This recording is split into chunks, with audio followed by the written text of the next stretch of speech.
Sud Radio, midi 14h, Alexis Poulain sans réserve. François Bayrou espère s'imposer comme l'homme de la situation. Nous allons découvrir ce soir le destin d'un génie mondialement connu. Citron bouillant avec du miel. Pour la gorge. Non. Il peut se flatter d'avoir le grand roi pour défenseur. Je remercie François Bayrou de son choix. Excusez-moi. Ce silence-là, c'est vraiment du Molière. Nous ne produisons pas assez et nous ne travaillons pas assez. Voilà comment il se définit. Le fond de ce que je suis, c'est père de famille. Les Français se sont reconnus dans cette autorité paternelle. La personnalité reste pleine de zones d'ombre. Gémeaux ascendant balance. Centriste. Non, central. Ah là, on ne va pas parler que de François Bayrou, mais on va commencer évidemment avec lui. Est-il maître de la situation ou bien nous mène-t-il tous en bateau? Luc Gras, politologue, auteur de La démocratie en péril, sera notre invité. Ensuite, à 12h30, on parlera de Boualem Sansal. Va-t-il enfin devenir un sujet d'État? D'ailleurs, le comité de soutien à Boualem Sansal a rencontré François Bayrou cette semaine. Arnaud Benedetti, rédacteur en chef de la revue politique parlementaire et fondateur du comité de soutien international à Boualem Sansal, sera notre invité. Et puis, à 13h, on va parler de racisme, d'antiracisme avec Kevin Boucaud-Victoire, rédacteur en chef débat idée à Marianne, cofondateur de la revue Le Comptoir et auteur de Mon antiracisme aux éditions des Clés de Brouvert. Restez avec nous, on est sur Sud Radio ensemble jusqu'à 14h. À tout de suite. Alexis Poulain sans réserve, l'invité. Et notre invité pour commencer cette émission est Luc Gras, politologue, auteur de La démocratie en péril. Bonjour Luc. Bonjour Alexis. Merci d'être avec nous. Alors, je voulais avec vous revenir sur les déclarations de François Bayrou lors de cette conférence de presse. Enfin, je ne sais pas comment il a appelé ça, où il a expliqué que les Français ne travaillaient pas assez et que, voilà, le budget de l'État était dans le rouge, pour ne pas dire qu'on était en faillite. Qu'est-ce que vous avez pensé de cet exercice qui finalement était une sorte de bâton de parole, hein, pour dire aux Français que c'était très très grave et qu'il allait falloir faire beaucoup d'efforts. À part ça. Bien, vous avez bien raison, Alexis. Le bâton de pèlerin ne va pas faire de miracle. On le tient. Bayrou nous a fait principalement deux annonces. Un, la situation est catastrophique. Et deux, j'ai aucune idée de solution à proposer aux Français. Or, c'est tout l'inverse qu'il aurait peut-être fallu faire. Dire aux Français... On a de nombreux atouts, même si la situation est incontestablement difficile sur le plan financier. Mais voilà les pistes, voilà, on attend d'un Premier ministre qu'il soit nommé parce qu'il a des idées. Et voici donc les grandes pistes sur lesquelles chacun sera invité à réfléchir dans la perspective de trancher le 14 juillet. Au lieu de ça, il renvoie la patate chaude aux autres, mais lui-même n'a rien proposé. Donc je trouve que pour mener un pays, il faut avoir une vision et il faut emmener le peuple dans une direction, et ce n'a, me semble-t-il, pas été fait ce jour-là. Mais justement, enfin ça c'est la méthode Bayrou, non? Parler, alors pour les retraites, il y avait cette idée de conclave. Pour la faillite budgétaire, eh bien c'est nous allons prendre le temps de parler et puis on fera des annonces critiques pendant les vacances des Français. C'est la méthode Bayrou, ça, on devrait ne pas être surpris. Alors c'est ce que j'ai résumé. Rappelez-vous, le titre de cette conférence, c'était « La vérité permet d'agir ». Oui. Et en une seule formule, l'immobilisme permet de durer. Et c'est vrai que François Bayrou semble avoir des idées tant qu'il n'est pas au pouvoir. Dès qu'il arrive au pouvoir, il semble les oublier en chemin. Donc c'est assez fâcheux. Sérieusement, la situation... On a perdu Luc Gras, il me semble. Alors on va juste se marquer une pause et le retrouver. Il y a un petit problème de son, me semble-t-il. Et c'est vrai que ce slogan particulier, la vérité permet d'agir, ça c'était quand même assez cocasse, puisque la vérité, on a l'impression qu'elle est cachée aux Français depuis longtemps. Rappelez-vous, hein, ce dérapage budgétaire, 60 milliards d'euros qui avait été masqué à l'époque où Gabriel Attal était Premier ministre, où Elisabeth Borne était Premier ministre. Tout ça fait que on se demande, il y a eu une commission d'enquête parlementaire quand même pour comprendre d'où venait ce dérapage budgétaire. Commission d'enquête qui arrive à dire finalement on ne sait pas trop à qui la faute, c'est à Bercy bien sûr, mais on ne nomme pas ceux qui ont dissimulé en fait cette réalité avant les élections européennes. On était en 2024.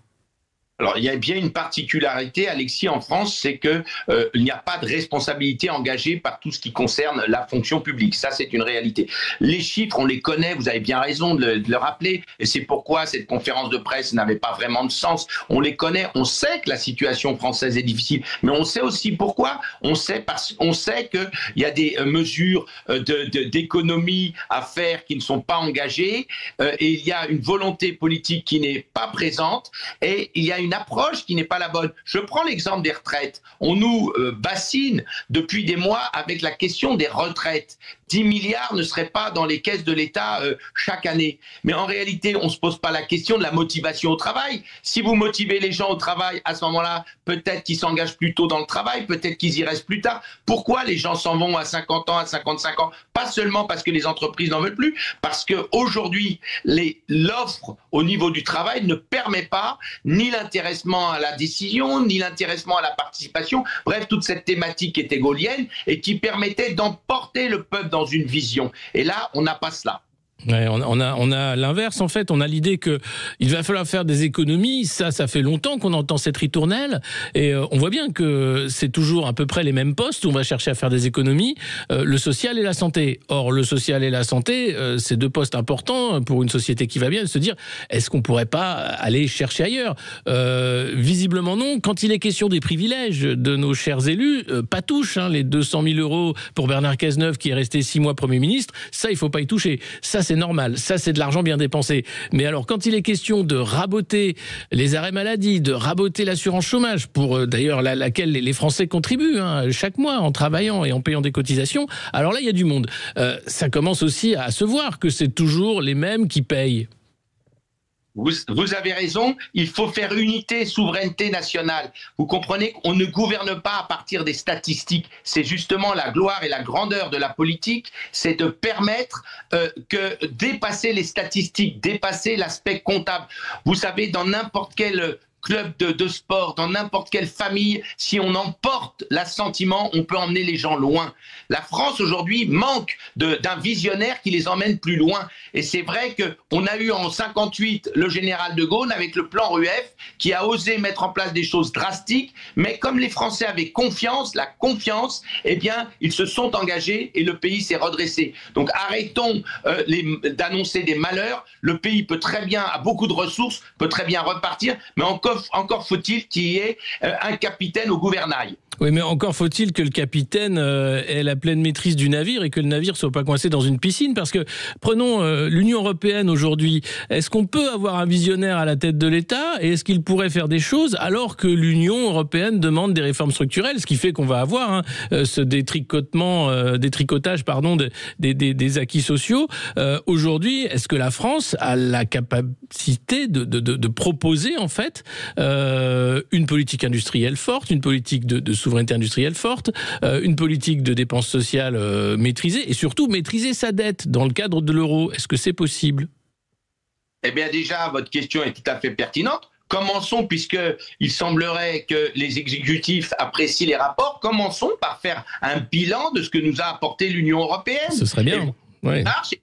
Fonctionne pas et on verra bien qu'il y a des initiatives qui ne peuvent être prises qu'au niveau de la nation, de la souveraineté nationale, d'autres qui peuvent être prises en fonction du théorème de la subsidiarité au niveau européen. Et moi, je suis tout à fait prêt. Il faudrait examiner cela. Et à ce moment-là, on pourrait relancer. Il y a plein de choses à faire en France. Nous avons une industrie de l'armement qui est mais qui est très compétente. On peut relancer le chasseur de 6e génération en s'appuyant sur Dassault. Il y a de l'hydrogène. On peut relancer les industries alternatives sur la base de ce que possède la France en termes techniques et même en termes de sous-sol et de vent, etc. Donc vous voyez qu'il y a des possibilités, mais il ne faut pas évidemment que l'Union européenne soit un blocage à cela. Ça, c'est tout à fait au niveau de la souveraineté nationale, ce ne serait pas acceptable. Oui, malheureusement, c'est un peu ce qu'on voit en ce moment. Et François Bayrou, ça fait 50 ans qu'il est dans la vie politique. Ça se saurait s'il avait eu des idées en 50 ans. Il n'y a pas une loi qui porte son nom. Il n'a pas non plus laissé de grands souvenirs lors de ses passages ministériels. Et aujourd'hui, le voilà Premier ministre du désastre. On a l'impression qu'il est là pour finir un deuxième mandat d'Emmanuel Macron qui va se finir par une catastrophe annoncée. Oui, alors Alexis, nous sommes le vendredi saint, donc soyons table avec le démocrate chrétien François Bayrou, ne l'accablons pas trop.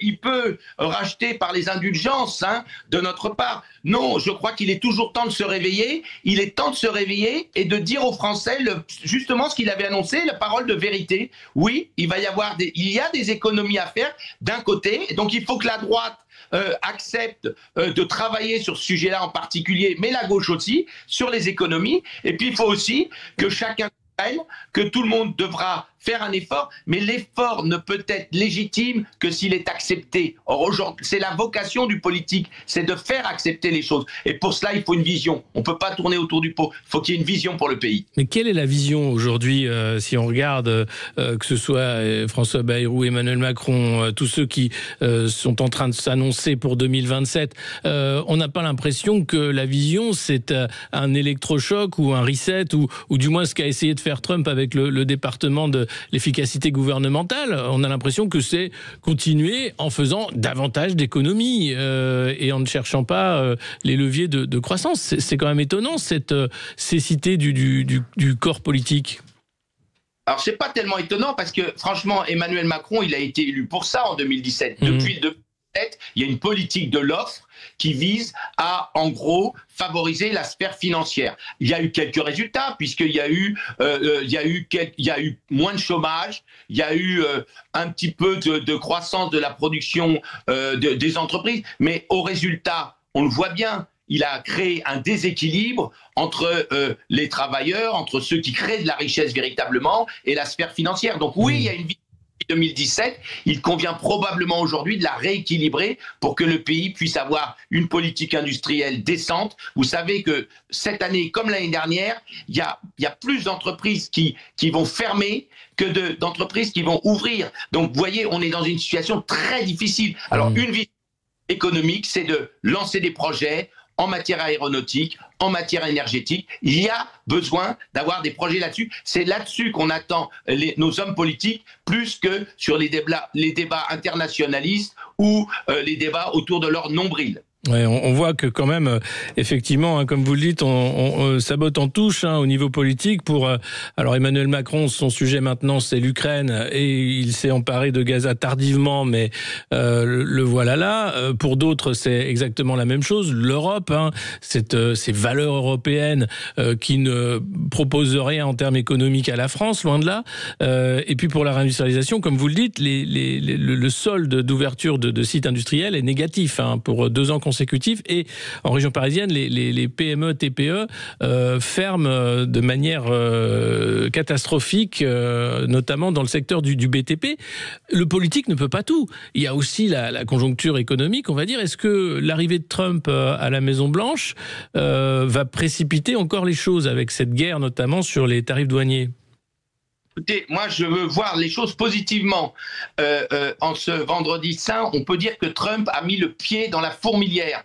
Donc si ça pouvait contribuer à réveiller l'Europe en général et la France en particulier sur le fait que en politique, on ne peut compter que sur soi. Et donc on doit reconstruire la cité France sur la souveraineté nationale et la coopération avec les autres nations d'Europe quand nécessaire. À partir de là, vous avez la feuille de route. Elle est double par rapport aux préoccupations sondagières régulières des Français.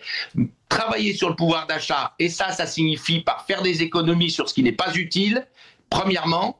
Lutter contre les psychoses concernant l'immigration, la sécurité, ça veut dire oser de droite à gauche, en passant par le centre, poser la question du bon équilibre de nos comptes sociaux, etc. Et puis, redévelopper une industrie, car sans industrie, la souveraineté nationale d'un pays n'existe pas. Qu'est-ce que vous pensez qui va se passer pendant ces semaines d'atermoiement avant le 14 juillet ? Est-ce que vous croyez que le gouvernement Bayrou, s'il dure, puisque la censure est au coin de la rue, va trouver ces solutions ? S'il les avait trouvées, il les aurait annoncées lors de la conférence de presse. Véritablement que François Bayrou botte en touche, parce que Trump tape dans la fourmilière, mais Bayrou tape en touche. C'est 2 manières d'utiliser son pied, mais pour les Français, à l'arrivée, c'est pas le pied, parce que la réalité, c'est qu'aujourd'hui, il y a une urgence à régler les problèmes des Français. Et si ils ne sont pas résolus aujourd'hui, eh bien, faut pas s'étonner que les votes aillent aux extrêmes, dans un vote non pas forcément d'assentiment, mais de lassitude et de colère. Et justement, est-ce que la France a encore les moyens parce que quand on voit la dette de 3 400 milliards et plus, le déficit budgétaire, etc., est-ce que on n'est pas en train là de vivre la faillite de l'État, tout simplement? C'est pourquoi il faut réagir, toute proportion gardée. Aussi, parce qu'il faut savoir que la dette alors c'est pas la même situation, c'est vrai, mais la dette aux États-Unis est 10 fois plus importante. Oui. Donc, moi, les chiffres, je m'en méfie, parce que ça, c'est des statistiques. On a des statisticiens qui sont très bien, mais la politique ne se réduit pas à la statistique. Si vous avez une volonté politique, vous pouvez relancer le pays. On a vu les États-Unis en 29 avec le New Deal, on a vu la France en 58, pourquoi pas en 27 avoir un dirigeant qui donne envie de se battre, qui donne envie de travailler. Et croyez-moi, les déficits, et notamment celui des retraites, eh bien, ils seront dissipés parce qu'il faut avoir le moral. L'économie repose sur le moral, sur la confiance. Aujourd'hui, comment pouvez-vous avoir le moral et la confiance si vous vous réduisez au discours de Bayrou sur les statistiques? Merci beaucoup, Luc Gras. Le moral et la confiance, c'est ce qu'il manque effectivement. Espérons que d'ici là, les Français vont retrouver le moral et la confiance et des dirigeants qui ont une vision. Voilà, merci, à bientôt, Luc Gras. On va marquer une courte pause et se retrouver pour l'édito où on va parler de l'abbé Pierre qui tombe de son piédestal. Comment déconstruire une figure nationale. À tout de suite sur Sud Radio.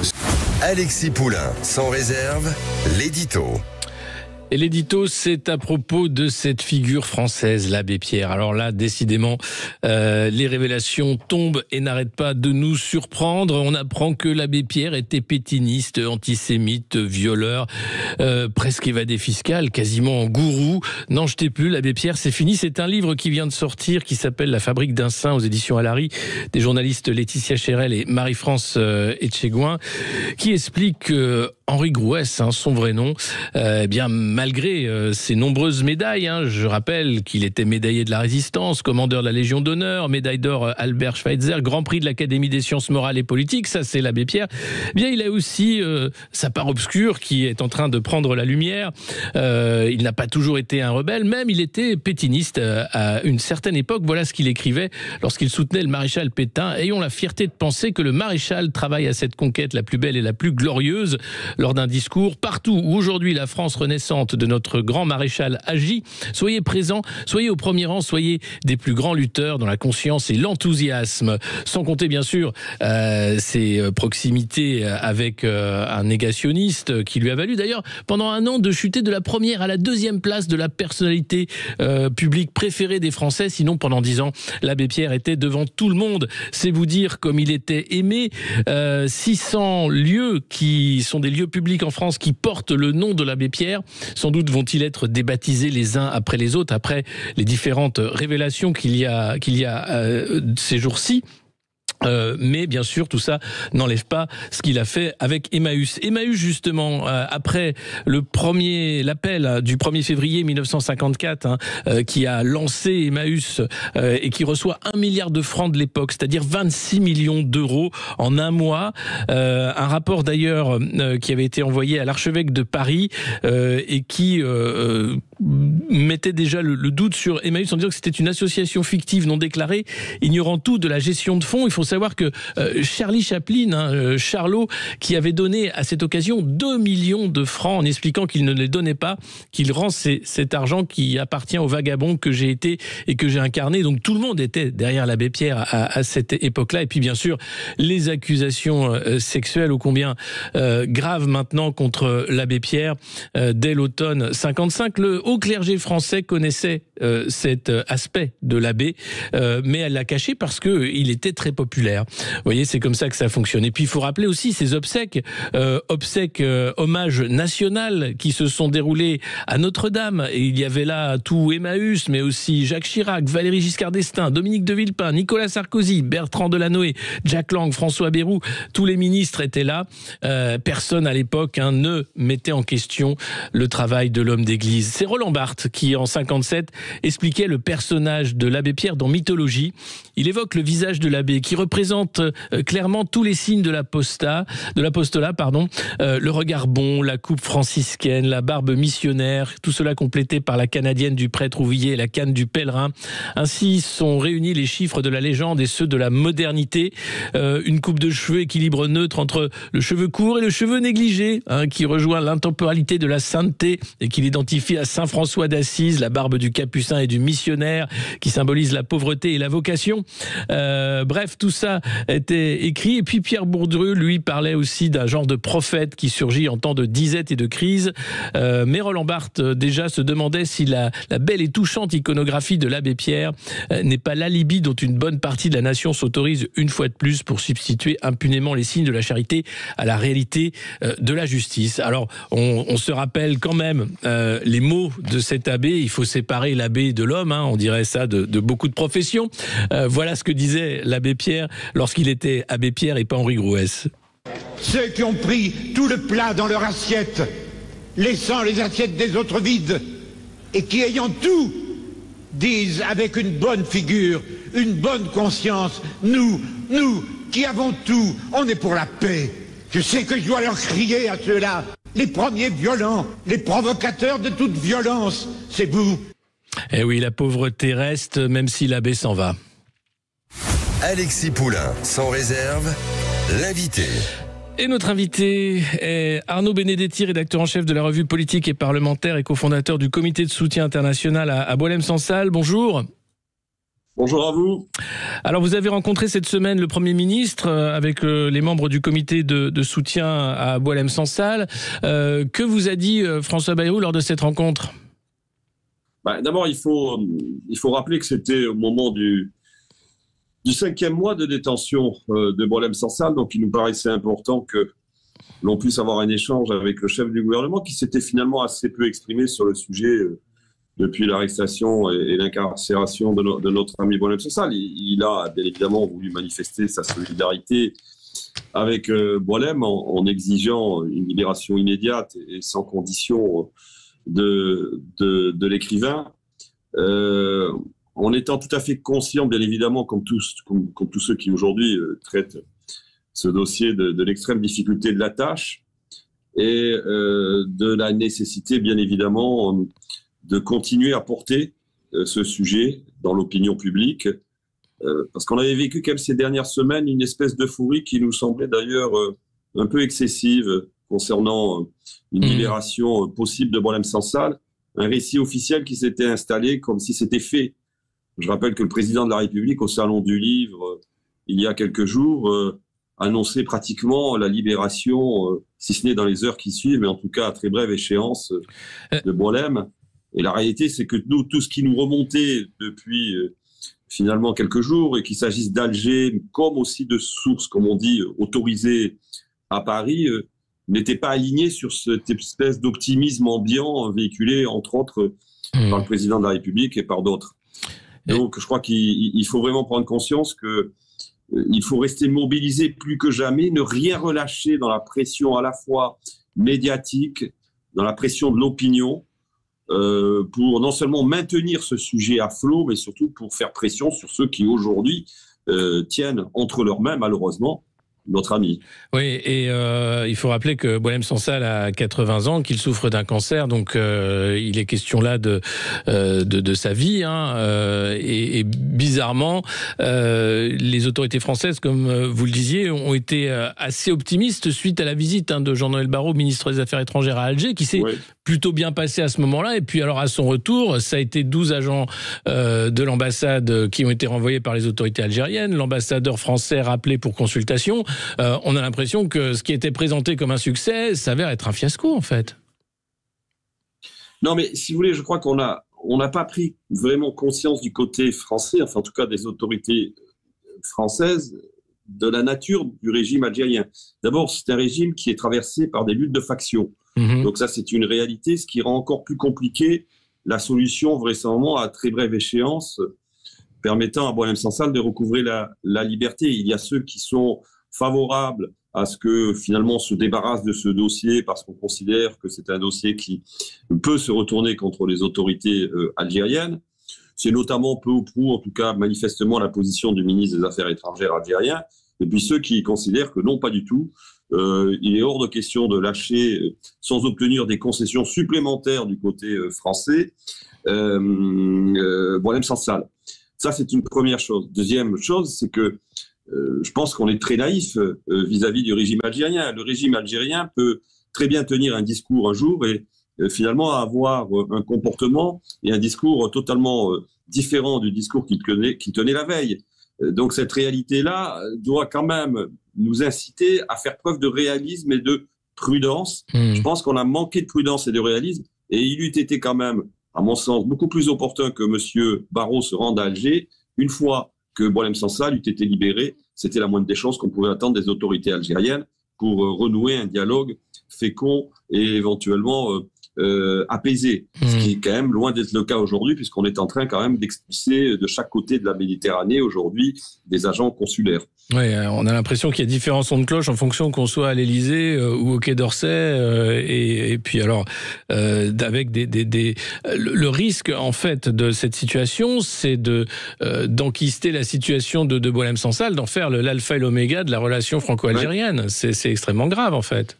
Vous avez parfaitement raison. Le problème, c'est que si vous voulez, Boualem Sansal est une victime collatérale, même directe, de la dégradation accélérée des relations qui ont toujours été mauvaises d'ailleurs entre la France et l'Algérie, quand même, faut-il le rappeler.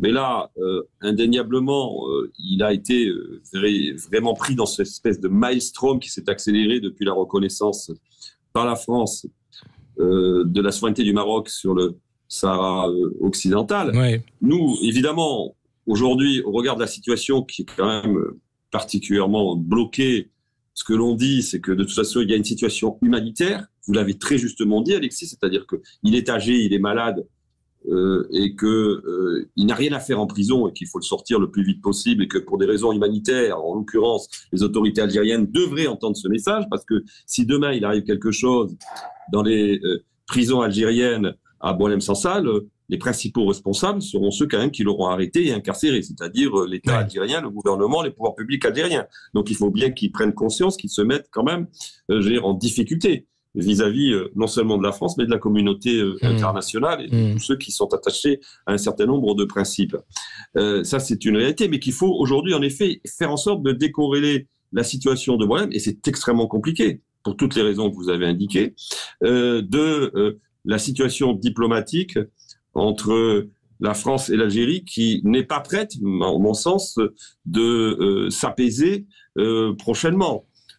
Sauf, je veux dire, à donner encore des signaux de soumission au pouvoir algérien. Mais je ne suis pas sûr qu'au gouvernement, par exemple, tous partagent cette ligne-là. Et on va en parler justement des dissensions au sein du gouvernement et de la position du ministre de l'Intérieur, Bruno Retailleau en particulier. On marque une courte pause et on se retrouve avec vous, Arnaud Benedetti, cofondateur du comité de soutien international à Boualem Sansal et rédacteur en chef de la revue politique et parlementaire. À tout de suite.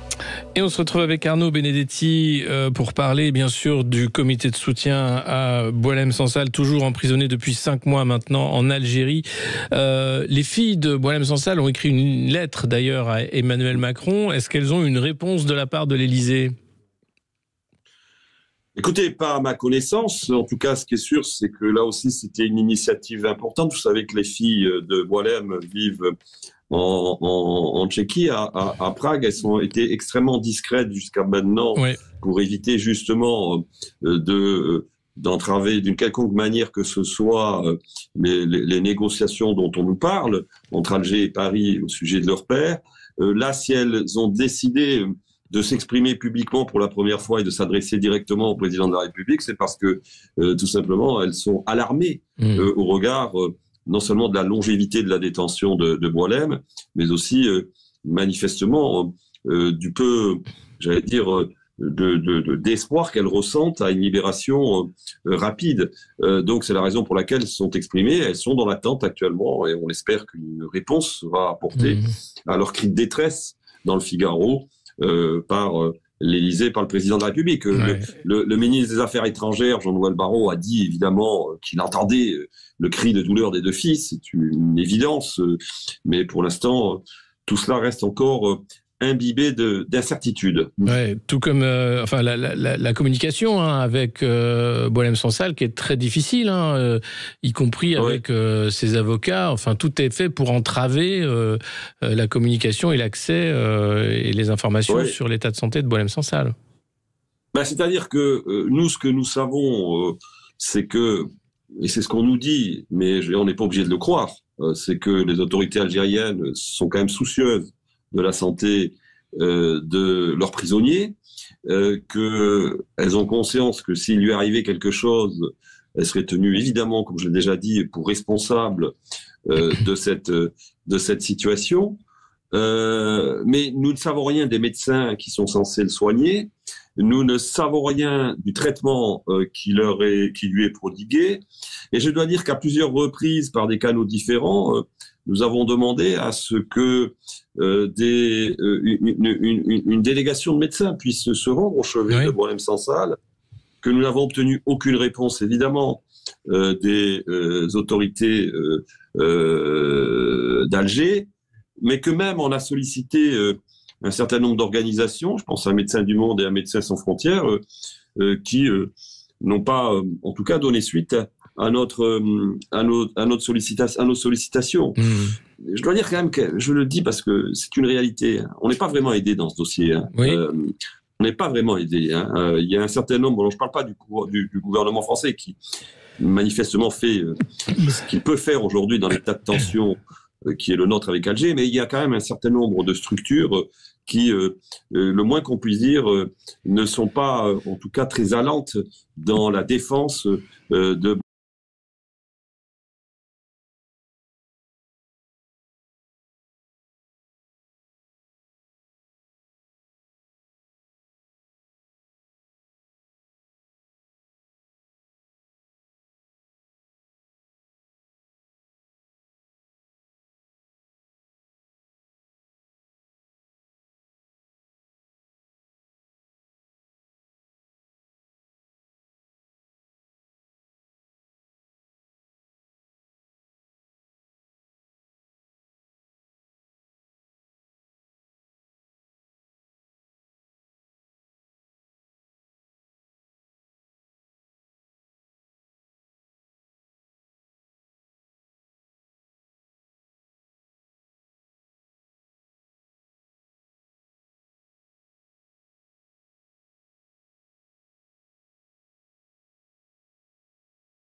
Alexis Poulain, sans réserve, l'invité. Et on se retrouve pour cette deuxième partie d'émission avec notre invité Boucaud-Victoire, rédacteur en chef d'Ébaïdé à Marianne, et qui vient de publier aux éditions des Clés de Brouwer Mon antiracisme, un livre qui parle en fait des deux impasses de l'antiracisme actuel. Bonjour. Bonjour.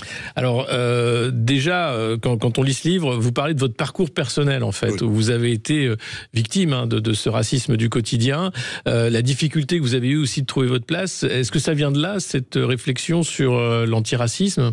Alors moi, je pense que les points de vue sont toujours situés. Les idées ne planent pas dans l'air et dans le ciel des idées.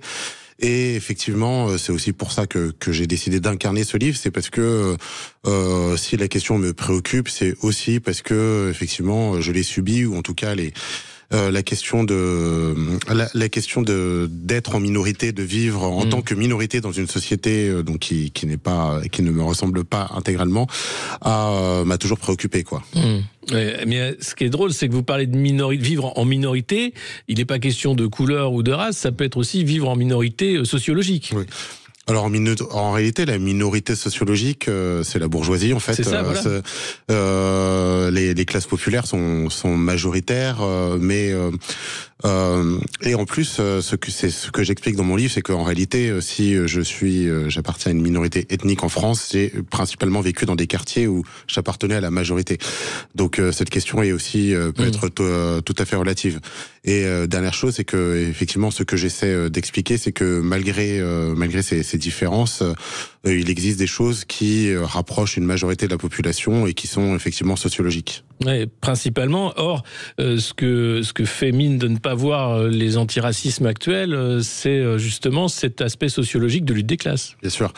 En fait, en décrivant la société comme structurée par le racisme et donc hiérarchisée selon la couleur de peau, ce qu'on fait, c'est que ne deviennent des opprimés en fait que les minorités ethniques, et la majorité devient privilégiée.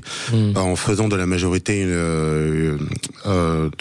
majorité des privilégiés, ce qu'on fait, c'est que soi-même, quand on est bourgeois ou petit bourgeois ou intellectuel, etc., on ne réfléchit pas à sa propre position dans la société. C'est simple, certes on est privilégié, mais tout le monde l'est, à part quelques-uns, quoi. C'est un peu comme quand Kassovitz accuse les gilets jaunes d'être des bourgeois parce que blancs. Lui, ça lui évite de réfléchir à sa propre position de multimillionnaire dans cette société, quoi.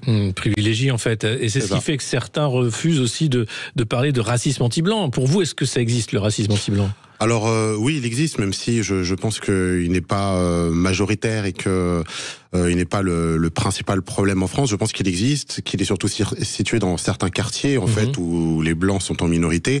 Et la dernière chose, c'est que je pense qu'effectivement il s'agit de racisme individuel et qui n'ont pas de conséquences sociales, c'est-à-dire qui n'amènent pas à des discriminations systémiques. Voilà. Ouais. Mais je pense que les antiracistes ont tort en fait de l'ignorer ou de prétendre qu'il n'existe pas, ne serait-ce que pour des raisons politiques. Si on veut sortir du racisme, il faut rallier une majorité de la population, et pour rallier cette majorité, on ne peut pas nier en fait certaines de ses souffrances. Ouais, ce que vous expliquez en fait, c'est que dans cette lutte antiraciste, on scinde le peuple en deux, à la fois la périphérie, qui sont les banlieues d'un côté, et puis les territoires ruraux de l'autre.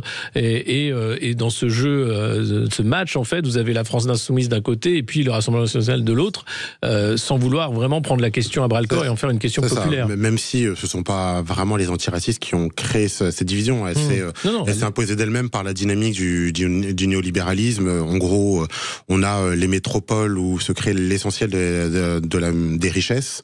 Les métropoles, en fait, dans leur centre, ont la bourgeoisie, la petite bourgeoisie. Dans ces périphéries, des classes populaires qui sont plutôt issues de l'immigration et qui, en gros, jouent le rôle des services pour cette bourgeoisie.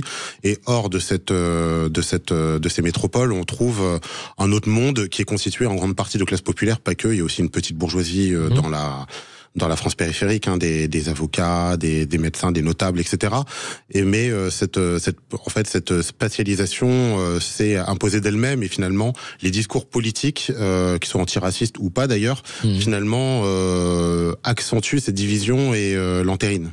Ouais, mais justement, puisque le sujet du livre c'est plutôt l'antiracisme et les erreurs des antiracismes, quels sont les erreurs fondamentales des antiracismes actuels tels qu'on les voit? Pour moi, l'une des erreurs, c'est de croire qu'en fait le racisme aujourd'hui ne s'explique que par la question de la colonisation. C'est-à-dire finalement que le racisme présent s'explique par le racisme passé. En fait, ils sont pris en flagrant délit d'idéalisme, c'est-à-dire qu'ils pensent que les idées se perpétuent dans le temps en dehors même des structures en fait qui les portent. Grosso modo, la décolonisation a eu lieu entre les années 50 et 70. Alors, je sais bien que derrière il y a eu des formes de néocolonisation, mais pas avec les mêmes structures. Donc voilà, qui ne s'appuient pas forcément sur les mêmes idéologies et qui ne reproduisent pas les mêmes structures sociales. Et à croire, en fait, les antiracistes, quelles que soient d'ailleurs leurs obédiences en général, que ce soit les décoloniaux ou ceux plus de la mouvance SOS Racisme, en fait, croient que finalement cette idée de racisme a perduré au-delà des structures en fait qui la portent, sans essayer d'analyser les nouvelles dynamiques économiques qui ont permis au racisme de survivre, ou en tout cas de muter. Parce que le racisme issu de la colonisation, c'était celui de la supériorité d'une race sur une autre, c'est ça? Oui, c'est ça. C'est on va dire le vieux racisme biologique, en fait, qui. Mais il existe encore, non, ce racisme? Alors, il existe, mais quand on prend, par exemple, les études sur le racisme, ce qu'on voit, c'est qu'aujourd'hui, il y a à peu près 8% de Français seulement qui croient qu'il existe des races supérieures à d'autres. 8%, c'est pas énorme. C'est beaucoup. C'est beaucoup. C'est beaucoup, mais en fait, quand on écoute les discours de certains leaders antiracistes, je sais pas, Ouria Boutelja ou le comité Adama, on a l'impression que c'est quelque chose qui serait majoritaire. 8%, c'est quand même relativement faible. Par contre, ce qu'on voit en même temps, c'est la persistance de discrimination qui, je pense, ne peuvent pas être expliquées que par ces 8%, et la montée de partis à droite qui rejettent l'immigration. Typiquement, un électeur sur deux du RN se dit raciste, et un peu plus d'un électeur sur deux du RN pense qu'un musulman ne peut pas être un Français comme un autre. Alors maintenant, reste à comprendre pourquoi, en fait, et d'ailleurs, encore 22% de ces électeurs RN croient que les races existent. En gros, ça veut dire qu'on a un électeur RN sur 3 à peu près qui dira oui, je suis raciste. On dira les races existent. Non. On a un paradoxe. Et donc, je pense que le problème de l'antiracisme, c'est qu'il n'analyse pas ce paradoxe, en fait. Il n'essaie pas de comprendre pourquoi on peut avoir des gens qui finalement rejetteraient les autres, rejetteraient une partie de la population sans pour autant croire aux races. Ouais, et pourtant, donc c'est le côté décolonial qui reste sur une vision passéiste, on va dire, marquée de la colonisation. Et l'autre erreur de l'antiracisme, c'est la vision libérale, c'est-à-dire de ne pas voir la réalité du racisme. Oui, c'est ça. Alors c'est pas tant de ne pas voir, c'est de croire qu'en fait le racisme va se résoudre juste en intégrant, on va dire, les minorités un peu mieux au capitalisme. C'est-à-dire que finalement tout irait bien si admettons qu'il y a 10% de musulmans dans la population française. Si la bourgeoisie était composée de 10% de musulmans, tout irait bien. Si l'Assemblée nationale était composée de 10% de musulmans, etc. C'est-à-dire si ils étaient juste intégrés en fait au capitalisme tel qu'il est, sans voir qu'en fait ça laisserait quand même de côté une majeure partie de ces populations en bas. C'est-à-dire que c'est la vision un peu communautariste anglo-saxonne qui a été imposée ces dernières années. C'est l'idée de la diversité contre l'égalité, quoi. En fait, on défend la diversité, ce qui masque la question sociale. Mais justement, cette question de la diversité, elle est revenue au cœur des débats avec la réélection de Donald Trump à la Maison-Blanche, qui a mis à la poubelle tous les programmes diversité en disant non, moi ce que je veux c'est revenir à la méritocratie, entre guillemets. Est-ce qu'il n'y a pas eu des abus justement dans ces programmes de promotion de la diversité? Je pense qu'il y a eu des abus, et en fait, plus on a promu une société identitaire, c'est-à-dire qui se base sur les identités culturelles et sur les notions de race. Alors les antiracistes diront qu'il ne s'agit pas de race biologique, mais de race sociale, c'est-à-dire de la structuration de la société à partir des différences visibles. Plus on a promu ça, en fait, plus on a permis aussi à la majorité, c'est-à-dire aux blancs, eux-mêmes de se redéfinir comme une majorité identitaire, etc. Et donc de rejeter un peu plus cette vision antiraciste, quoi. Alors, en fait, c'est ce qu'on appelle souvent en anglais le backlash. En français on dirait un retour de bâton. En gros, en allant trop loin dans ces idées de diversité au mépris de la question sociale, en fait, ils ont créé le monstre qu'on connaît. C'est-à-dire le rejet en fait de toutes ces intérêts, alors que ça partait d'un bon sentiment, on peut dire. Exactement. Oui, mais l'enfer est pavé de bons sentiments. Aujourd'hui, on le sait, quoi. Ouais. Et justement, cette vision capitaliste, en fait, d'inclusion, communautariste, de diversité, elle trouve sa limite avec Trump, mais aussi en France. Est-ce qu'on peut avoir cette même mécanique finalement? En France, on pourrait avoir cette même mécanique avec le RN, même si le RN n'est pas un équivalent de Trump en France pour plusieurs raisons. Le RN n'est plus dans ses outrances, même si nombre de leurs candidats aux législatives, etc., sont encore dans ces formes d'outrance. Mais le RN est plus sur une forme nationaliste, plus qu'identitaire comme Trump. Mais effectivement, c'est aussi, ça pourrait.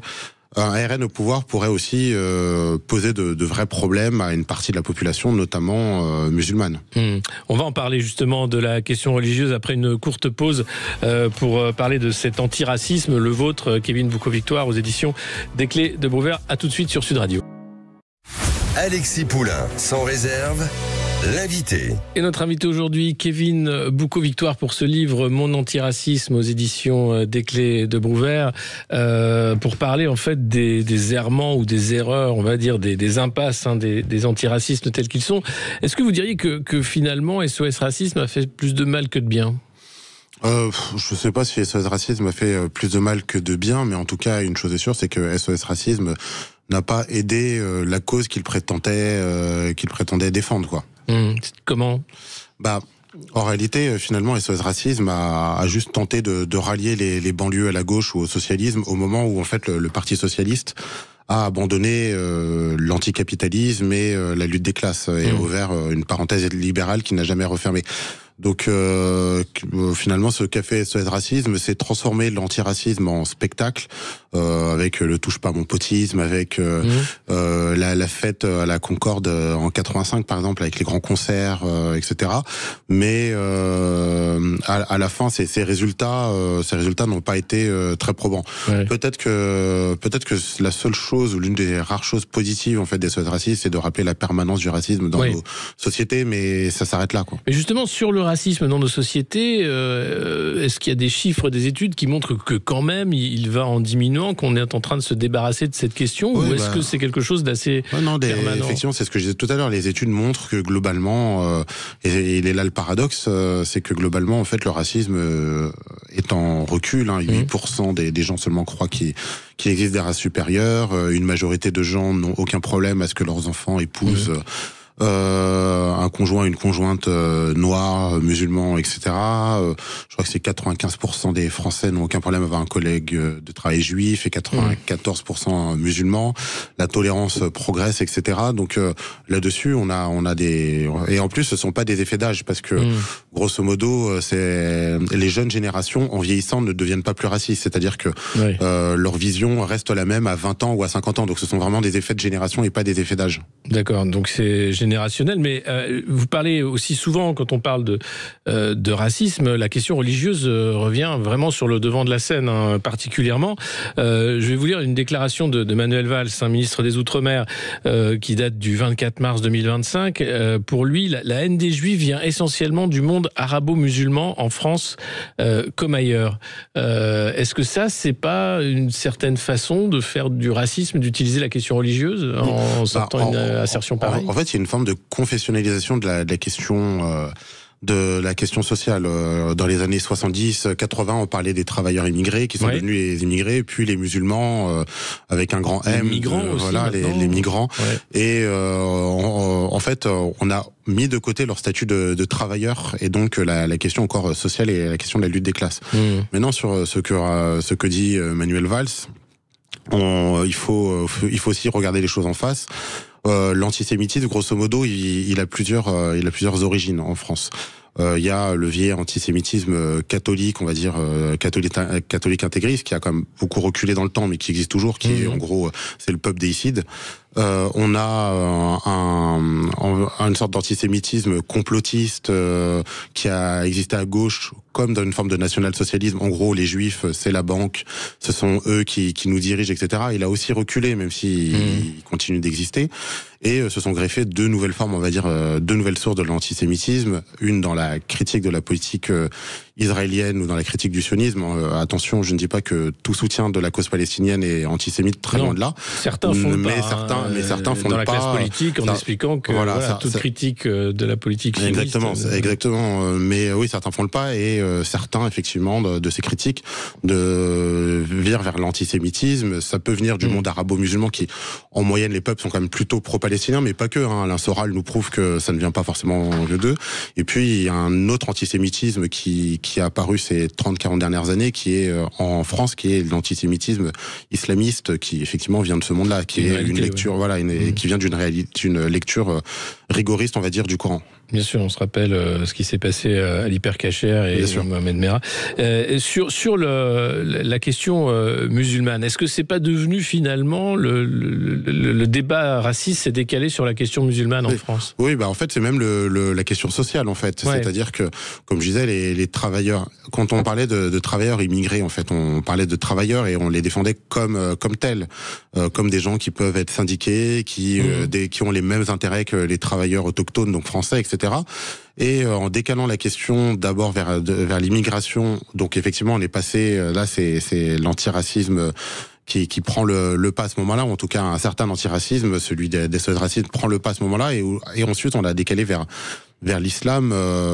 Ça c'est autant l'antiracisme qu'il a fait que le RN par exemple, c'est-à-dire que le RN est passé d'une critique des étrangers au départ, c'est 1 million de chômeurs, c'est 1 million d'étrangers en trop, à une critique surtout de l'islam qui serait incompatible avec la République. Et en fait, dans les deux camps, à gauche comme à droite, effectivement, on s'est mis à se positionner sur les deux, en mettant de côté la question sociale et même en déplaçant la question du racisme sur cette question religieuse. Même, par exemple, la France Insoumise, qui reste quand même un parti d'extrême gauche, qui parle beaucoup de la question sociale, même là, vous pensez qu'il y a ce biais ? D'extrême gauche, ils sont plutôt classés en gauche radicale, mais oui, on le voit avec la lutte contre l'islamophobie, qui confond plusieurs choses, qui confond à la fois des formes de racisme envers les Arabes, d'arabophobie, de rejet des musulmans, je dirais plutôt de musulmanophobie, c'est-à-dire de rejet des gens en raison de leurs croyances, ce qui est effectivement à combattre, mais aussi de critiques de l'islam qui peuvent être légitimes comme illégitimes. Mais en République, on a le droit de critiquer toutes les religions, comme on a le droit de critiquer toutes les idéologies, le capitalisme, le communisme, etc. On a le droit de faire des caricatures. On a le droit de faire des caricatures, etc. Et effectivement, la France Insoumise, je dis pas qu'ils ont mis de côté totalement la question sociale, c'est pas vrai, il suffit de lire leur programme, mais dans ce qu'ils mettent en avant, en fait, on a de plus en plus cette confessionnalisation de la question sociale dans ce qui est mis en avant chez eux. Alors que c'est pas seulement le cas, donc c'est là où la France périphérique des territoires est oubliée. Oui, c'est ça. C'est-à-dire qu'en fait, ils ont globalement tendu la main à une partie des classes populaires, celle des banlieues, et oublié les autres. C'est ce que dit François Ruffin depuis maintenant au moins 2 ans, mais c'est quelque chose en fait qui était déjà visible un petit peu avant. Je me souviens que Todd, par exemple, le soulignait dans son livre sur Charlie, que les classes populaires de confession musulmane votaient très fortement Mélenchon, mais pas les autres. Et en fait, ils ont posé ils ont réfléchi au problème des banlieues. Ils tentent de trouver des réponses que je pense inadéquates, mais au moins ils essaient de trouver des réponses. Alors que du côté de la France périphérique, ils les ont totalement laissé tomber. D'ailleurs, Mélenchon, dans une vidéo, dit même que ce sont des racistes, etc.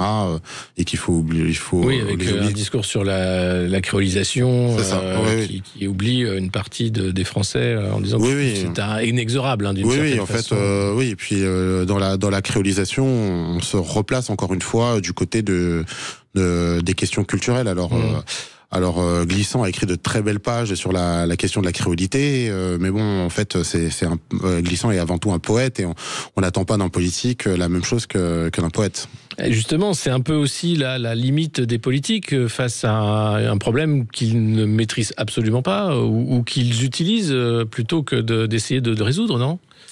Oui, et puis en fait, quelque part, la créolisation, c'est le grand remplacement de gauche, c'est-à-dire que la droite ou l'extrême droite, en fait, s'est beaucoup positionnée ces dernières années sur l'idée d'une France qui serait plus ou moins envahie en fait par l'immigration extra-européenne, qui serait avec la mort, on va dire, de la race entre guillemets blanche, au profit de peuples d'origine maghrébine, d'Afrique subsaharienne, etc. Et en fait, la créolisation, ce qu'ils font, c'est de dire oui, cette transformation démographique existe. Au passage, c'est vrai qu'elle existe, mais non seulement elle est pas dans le cadre d'un grand remplacement. Voilà, les chiffres sont loin d'un grand remplacement. Exactement, on est très loin d'un grand remplacement. On a une modification démographique, et ce que dit en gros la gauche, c'est cette modification démographique est telle qu'en fait la France aura un nouveau visage demain, et acceptons cette nouvelle France, et c'est même. Et justement, ces deux discours, à la fois grand remplacement et créolisation, montrent bien la crispation identitaire ces dernières années par rapport à cette question-là.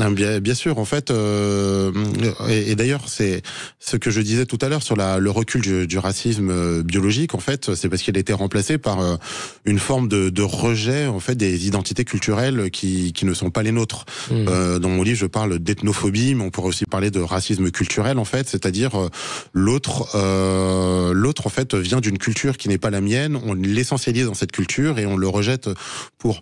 Le problème, c'est que ce que fait la gauche, c'est de dire effectivement l'autre vient d'une culture qui n'est pas la nôtre, mais c'est très bien qu'il garde sa culture comme ça, en oubliant en fait qu'il n'y a jamais de translation parfaite en fait d'une culture vers une autre.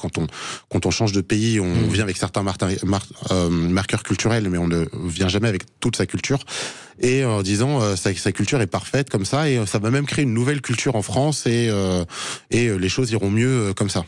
Enfin, les cultures existent en France. On est une société multiculturelle. Ça, c'est une réalité. Bien sûr, en fait, on est entré dans une forme de société multiculturelle, à défaut d'avoir de vraies politiques multiculturelles en France, contrairement aux États-Unis ou au Royaume-Uni. Mais ce que devrait faire la gauche, c'est tenter de lutter pour mettre l'accent sur ce que les gens ont en commun, pour essayer de fonder une culture commune. Mais est-ce qu'il reste un commun, justement ? Justement, le problème peut-être là, c'est que le capitalisme a détruit ce qu'on avait en commun. Comme Guy Debord disait, il ne reste plus que le spectaculaire mondialisé, entre parenthèses, américain. En fait, on est devenu une sorte de grand marché commercial, et les grandes structures d'intégration qui étaient le service militaire, l'Église catholique, les syndicats, le Parti communiste, l'école républicaine, sont morts ou en crise. Donc effectivement, ça n'aide pas à recréer du commun. Mais pourtant, une gauche digne de ce nom devrait tenter justement de créer du commun, plutôt que de laisser les gens cohabiter les uns à côté des autres. Eh bien, on va reparler justement de cette création des communs après une courte pause.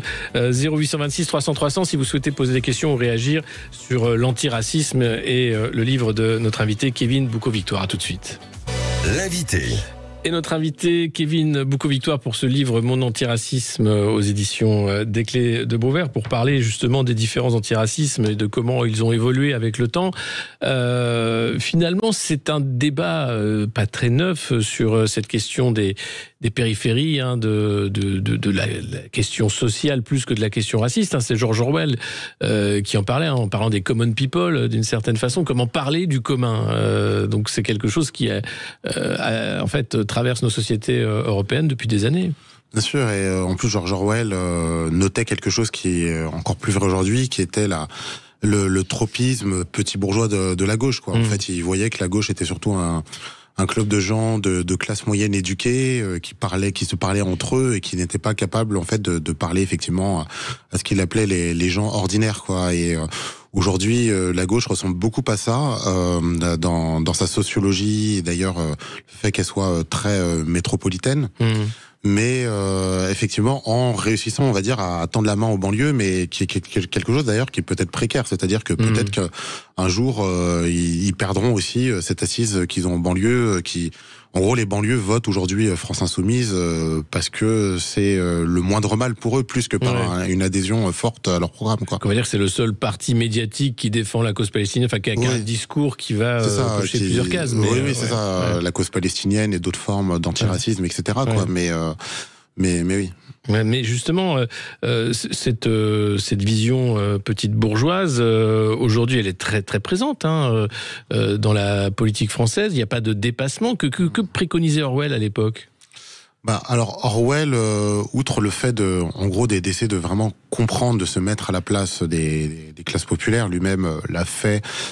C'est le livre Le Quai de Wigan. En gros, il a vécu parmi les mineurs à Wigan et a fait un livre où il explique leur mode de vie, leur fonctionnement, etc. Et il a aussi proposé un peu plus tard un programme politique dans un livre qui s'appelle Le Lion et la licorne, qui est moins connu, qui est sorti dans les années 40, où un programme assez simple qui permettrait d'arranger vraiment la situation pour les classes populaires en Angleterre, mais aussi à l'international, puisqu'il avait déjà un fort anticolonialisme qui s'exprimait déjà dans son programme en quelques points. Et qu'est-ce qu'on peut retenir de ce programme aujourd'hui? Est-ce qu'il y aurait des choses qui seraient contemporaines? Bien sûr. Il y avait la nationalisation des grandes industries, etc., du système bancaire. Il y avait la démocratisation de l'école. Alors effectivement, la question de la décolonisation aujourd'hui peut pas être reprise telle quelle, puisque les décolonisations ont lieu, mais peut-être que un meilleur rapport avec les pays extra-européens pourrait essayer de retrouver quelque chose là-dessus, quoi. Il avait ces grandes idées, et puis aussi la réduction aussi des écarts salariales. Il disait, en gros, il était pour un rapport de 1 à 10. C'est-à-dire que le plus gros salaire à l'échelle d'un pays ne serait que 10 fois supérieur à celui du plus bas salaire. Aujourd'hui, on voit qu'on en est très très très loin. Un socialisme d'inspiration communiste à l'époque, quand même. On a avec nous un auditeur, Patrick, qui souhaitait réagir. Bonjour Patrick. Bonjour. Oui, je voulais réagir en écoutant votre intervenant. Une chose qui me frappe, c'est que aujourd'hui, on est habitué à utiliser le langage sur le registre de l'individu et à la transposer sur le registre du collectif. C'est-à-dire que quand on parle, par exemple, de l'autre, qui est un registre de l'individuel, on s'en sert pour nous faire avaler des choses sur le plan collectif. Or, l'altérité, on n'a pas besoin d'avoir une autre culture pour connaître, appréhender l'altérité. Ça, c'est la première chose. Deuxième chose, il faut quand même rappeler que l'émigration, je dirais, invasive, ce qui ne veut pas dire que les cultures qui viennent, étrangères, qui viennent chez nous, sont des cultures méprisables ou peu importe, mais c'est le caractère quantitatif qui est problématique. On nous a jamais demandé notre avis, il y a 50 ans, si on était d'accord pour devenir une société multiculturelle. Or ça, c'est jamais dit. Et le problème, c'est que après, on nous met dans des situations, je dirais, de culpabilité, des situations de résoudre des problèmes, de s'interroger éthiquement et moralement sur une situation qu'on n'a jamais désirée. Et on nous convoque sur le fait qu'on n'aimerait pas l'autre, on n'aimerait pas la culture de l'autre. En ce qui concerne par exemple les arabo-musulmans, moi j'ai absolument rien contre les arabo-musulmans, leur culture est formidable, mais dès lors qu'elle empiète sur la mienne, ça devient compliqué fatalement. Alors merci Patrick. Voilà. Deux points dans ce que vient de dire notre auditeur. L'individualité comme modèle, qui est ça vraiment poussé par la vision capitaliste. Plus que l'individualité, qui pour moi est une bonne chose, l'individualisme, c'est-à-dire le fait que l'individu est au centre de la société et en fait existe au-dessus de la société. Ce que disait déjà quelqu'un comme Margaret Thatcher, il n'existe pas de société que des individus. D'ailleurs, effectivement, dans le communautarisme actuel, en fait, il serait faux de penser que le communautarisme actuel serait juste une persistance des anciennes communautés. C'est plutôt en fait de l'individualisme transposé à des échelles collectives. Ensuite, sur la question de l'immigration, en partie, c'est vrai que je pense qu'un pays a le droit de maîtriser son immigration, a le droit de choisir qui vient, qui ne vient pas, etc. Que je pense les peuples démocratiquement peuvent avoir leur mot à dire. Alors ensuite, je pense que faut faire attention. Je pense que les hommes politiques ne savaient pas vers où ça nous mènerait. C'est-à-dire qu'en gros, il y a les décolonisations dans les années 60. Bon, il y a certains problèmes économiques. Pompidou puis Valéry Giscard d'Estaing commencent à ouvrir les vannes de l'immigration, mais ils se doutent pas qu'en fait on part sur 50 ans. Ils le font pour des raisons économiques. C'était aussi à l'époque le Parti communiste était anti-immigrationniste. Bien sûr, et que ça faisait baisser le salaire des ouvriers. Le patronat demandait plus d'immigration. Voilà. Mais je pense qu'ils pensaient pas que la situation allait durer déjà en continu pendant une cinquantaine d'années. Mais ensuite, faut voir. Par exemple, votre auditeur a dit qu'il respecte les cultures arabo-musulmanes, mais globalement chez elle. je peux totalement souscrire à cette idée. Non, effectivement, ici aussi, mais pas de manière. Oui, pas de manière. Vas-y. Mais en réalité, ce qu'on oublie beaucoup, c'est qu'en réalité, beaucoup de musulmans en France aujourd'hui sont des Français, c'est-à-dire des gens de deuxième, de troisième génération qui ont grandi en France, qui ne connaissent pas bien leur pays d'origine, voire ne les connaissent pas du tout. Ou n'ont pas leur place là-bas. Quand ils vont en vacances en Algérie ou au Sénégal, ils ne se sentent pas chez eux. Et donc, en fait, c'est pas tant la multiplication de leur culture que le fait que, et effectivement, il n'y a rien qui permette une culture commune en France, quoi. Le problème est plus dans l'intégration que dans le fait qu'ils vivraient. Mais justement, l'intégration, est-ce que c'est quelque chose qui ne fonctionne plus du fait des dysfonctionnements de l'école, ce que vous avez dit, qui fonctionne de manière imparfaite en tout cas. Oui, et je peux d'accord aussi sur un truc qu'a dit votre éditeur. Effectivement, plus les vagues sont nombreuses, plus il y a d'immigrés qui arrivent, plus il sera dur de tous les intégrer. Ça c'est vrai. C'est-à-dire que il est plus facile d'intégrer des individus que des peuples, on va dire par exemple. Avec des cultures aussi qui sont très éloignées. Oui, avec des cultures qui sont très éloignées, effectivement. Avec les Afghans, par exemple. Oui, voilà. Plus les cultures sont éloignées. En plus, avec des gens qui parfois ont vécu des choses très dures dans leur pays. Donc il y a aussi de ça c'est vrai.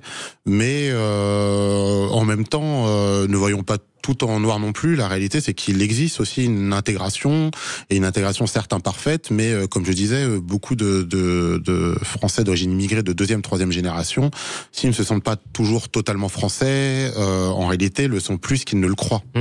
Oui, mais malheureusement, est-ce qu'il n'y a pas un discours ambiant qui fait qu'il y a une réaction de défense, et que pour ces Français de deuxième, troisième génération, qui sont victimes de contrôle aux faciès, qui voient une certaine islamophobie, il y a un repli identitaire qui n'aurait pas lieu d'être s'il n'y avait pas ce discours-là. Bien sûr, effectivement, la persistance des discriminations, les violences policières, et puis l'impression qu'il existe des partis qui leur sont totalement hostiles. Je pense que si certains n'entendaient pas à longueur de journée sur certains médias, sur certaines chaînes de télé, qu'on ne peut pas être musulman et pleinement français, par exemple, ils se sentiraient plus français et ils seraient moins sur la défensive. Ce qu'avait dit Éric Zemmour, par exemple, sur les prénoms, en disant votre prénom n'est pas français, qui juge de la franco... de la francité d'un prénom. Et ça, justement, ça fait qu'il y a d'un côté un repli, mais il y a aussi toute une culture identitaire qui est en train de devenir de plus en plus importante dans le débat politique. Ou des cultures identitaires, c'est-à-dire que en fait, on n'est pas non plus face à une France où il y aurait, je sais pas, d'un côté les Français et de l'autre les musulmans, ou les Blancs, les musulmans, ou je parle dans mon livre de la tripartition qui me paraît fausse des Blancs, des Juifs et des Noirs et des Arabes. La réalité est beaucoup plus complexe. Il n'existe pas une communauté noire, une communauté arabe, encore moins une communauté noire et arabe. Il n'existe pas une communauté juive. Les Blancs entre eux, entre le Blanc parisien bourgeois et celui de Creuse pauvre, n'ont pas grand-chose en commun non plus en réalité. Mais effectivement, on vit sur une forme de mosaïque de communautés qui sont fluides, en fait, qui peuvent se recomposer à chaque moment. Avec aussi des outils communautaristes qui existent bien avec au sein de ces communautés. Avec des marqueurs surtout. On va en parler, on va marquer une autre pause et puis se retrouver avec vous, Kevin Boucaud-Victoire, pour parler de votre livre Mon antiracisme. Et si vous souhaitez réagir comme Patrick, 0826 300 300. À tout de suite. Alexis Poulain, sans réserve, l'invité. Et on se retrouve avec Kevin Boucaud-Victoire pour parler d'antiracisme, son livre Mon antiracisme aux éditions des Clés de Brouwer, sur les faillites, ou du moins les limites des mouvements antiracistes dans nos sociétés. C'est une question qui est partout, dans tous les pays, sur toute la planète, et il n'y a aucun modèle vertueux finalement de lutte contre le racisme. Oui, alors on va dire que déjà à l'échelle de l'humanité, on va pas se mentir, la xénophobie et des formes de rejet de l'autre ont quand même toujours été présentes. Ensuite, on va dire qu'à l'échelle de notre modernité, ou en tout cas du monde tel qu'il existe depuis la découverte entre guillemets des Amériques de Christophe Colomb et ceux qui ont suivi les formes de colonisation, le commerce triangulaire, etc., qui ont créé en fait les formes de hiérarchisation biologique. La controverse de Valadoïde, la question savoir si les Noirs avaient une âme. Voilà, donc effectivement, on est entré dans un monde où la question du racisme en fait a fini par envahir, on va dire, toutes les sociétés.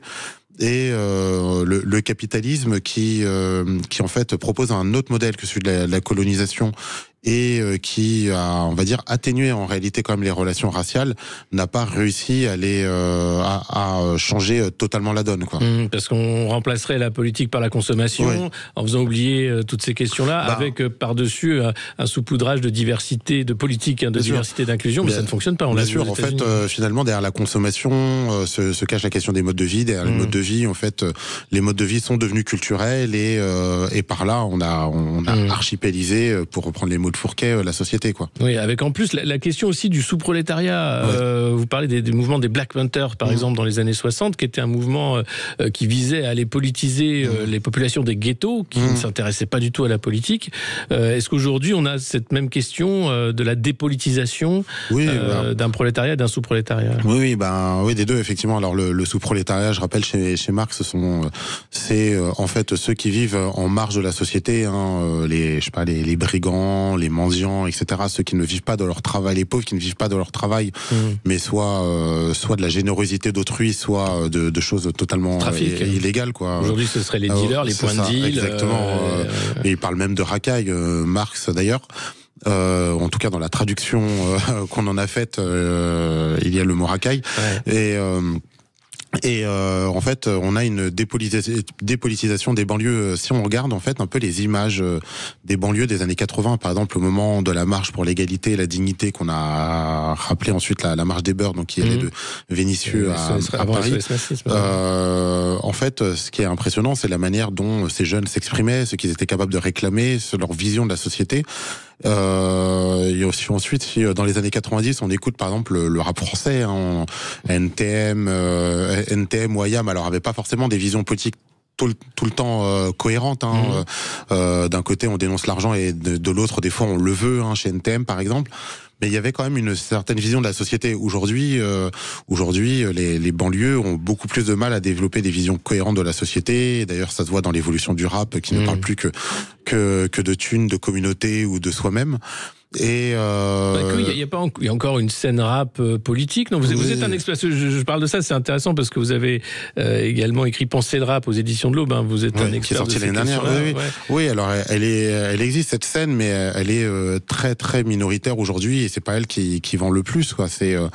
Aujourd'hui, ceux qui vendent, ce sont des Nino, des Niska, des gens qui artistiquement, je peux d'ailleurs beaucoup apprécier ce qu'ils font, mais dans l'écriture, quelque chose s'est perdu. Et une vision très capitaliste finalement de la réussite personnelle.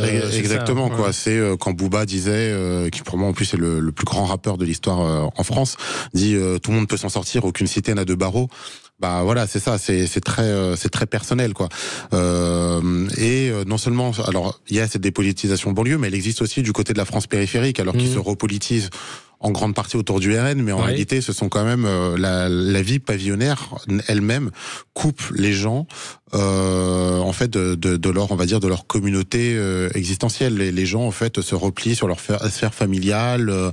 C'est d'ailleurs ce qui avait surpris dans le mouvement des Gilets jaunes, la prise des ronds-points. Finalement, tout ce qui restait dans cette France périphérique pour se retrouver, c'était le rond-point. C'était le rond-point, exactement. Ces sortes de non-lieux qui traversent et défigurent la France étaient les seuls endroits où ils pouvaient se retrouver. Et l'autre chose intéressante des Gilets jaunes, et c'est pour ça que ça a pris, c'est qu'en fait, c'est là une resociabilisation de gens qui étaient désociabilisés. Ils étaient contents de pouvoir parler entre eux de leurs problèmes, de voir qu'ils n'étaient pas seuls dans leurs galères, etc., etc. Et effectivement, la repolitisation passe aussi par ça, par le fait de se retrouver entre soi, sur des lieux, de pouvoir lutter ensemble. Moi, dans mon livre, je parle du faire ensemble plutôt que du vivre ensemble. Je pense que c'est aussi par là que ça passera, oui. Ouais, mais justement, il y a toute cette question de la recomposition politique où on voit bien que Gilets jaunes... ce que fait la France insoumise avec les banlieues, etc., le RN avec les périphéries, fait qu'il n'y a pas de jonction populaire possible et qu'il y a toujours cette insulte, le populisme, qui serait un mal absolu de la démocratie. Jonction populaire possible, je sais pas. Typiquement, si on prend les Gilets jaunes, c'est vrai qu'on a beaucoup pointé le fait que les banlieues étaient absentes. Elles y étaient, je pense, absentes du point de vue de leur ampleur, parce qu'il y avait des gens de banlieue dans les manifestations. Moi, je les ai couvertes. J'ai couvert plusieurs actes pour le média où je travaillais à l'époque. Il y en avait, mais c'est vrai qu'ils étaient minoritaires par rapport à leur représentation, surtout qu'en plus ça se passait à Paris et que ils pouvaient plus facilement venir que ceux de province. Mais ce qui était intéressant, c'était que globalement, le soutien aux Gilets jaunes était de 80% de la population et que les banlieues soutenaient autant les Gilets jaunes que le reste. C'est-à-dire que c'est vrai qu'ils ne se sont pas reconnus dans ce mouvement. Il faudrait analyser pourquoi ils se sont pas reconnus dans ce mouvement et pourquoi ils n'y ont pas participé. Mais il y avait quand même un soutien en fait à ce mouvement, quoi. Et donc ça, c'est la preuve que la jonction ne s'est pas totalement faite, mais pourtant il y avait quelque chose, il y avait un début de jonction en fait qu'on n'a pas réussi à fortifier, mais pourtant il y avait quelque chose de possible. Ouais. Et puis de l'autre côté, il y a les émeutes après la mort de Naël, après un refus d'obtempérer. Et là, c'est pareil, immédiatement une réponse ultra sécuritaire de l'État, avec même des forces spéciales dans les rues de nos villes. Bien sûr, mais en fait, le problème des émeutes, Victor Hugo avait une belle formule dans Les Misérables qui faisait la différence entre la révolution et l'émeute. La révolution, c'est quand la majorité s'en prend à la minorité, alors que l'émeute, c'est quand la minorité s'en prend à la majorité. Le problème des émeutes après Naël, qui partent d'une cause juste, c'est-à-dire effectivement un jeune qui est tué par la police à bout portant, c'est que très vite, on arrive sur une sorte de violence stérile où les gens, où ils détruisent. Du saccage. C'est ça, ils saccagent leur c'est ce qu'on avait vu aussi aux États-Unis, à Los Angeles. Exactement, oui, mais en fait, ça devient une violence sans mobile. Et je peux le dire d'autant plus que je vis moi-même en banlieue dans un quartier qui a été en partie saccagé pendant les émeutes.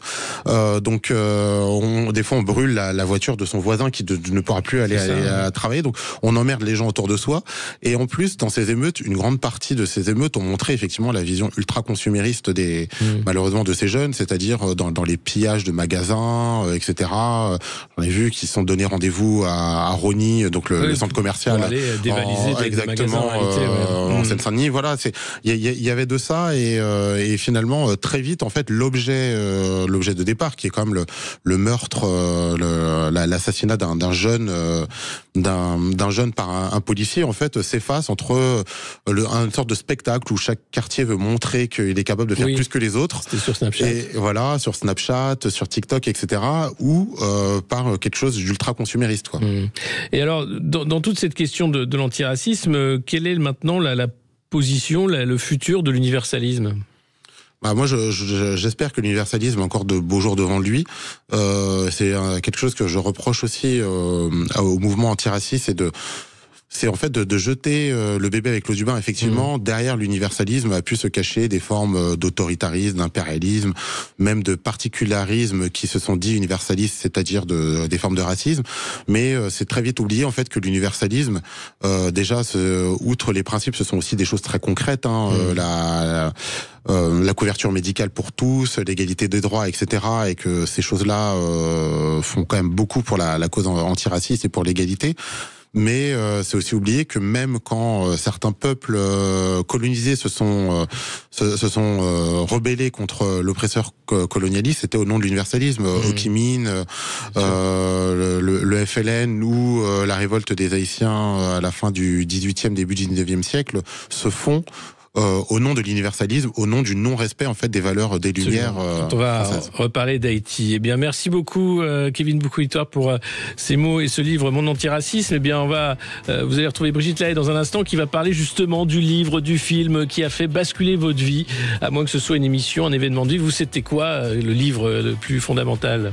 Le livre le plus fondamental, peut-être le manifeste du Parti communiste de Marx et Engels. Eh ben voilà, alors ça c'est une somme. Allez, à tout de suite sur Sud Radio.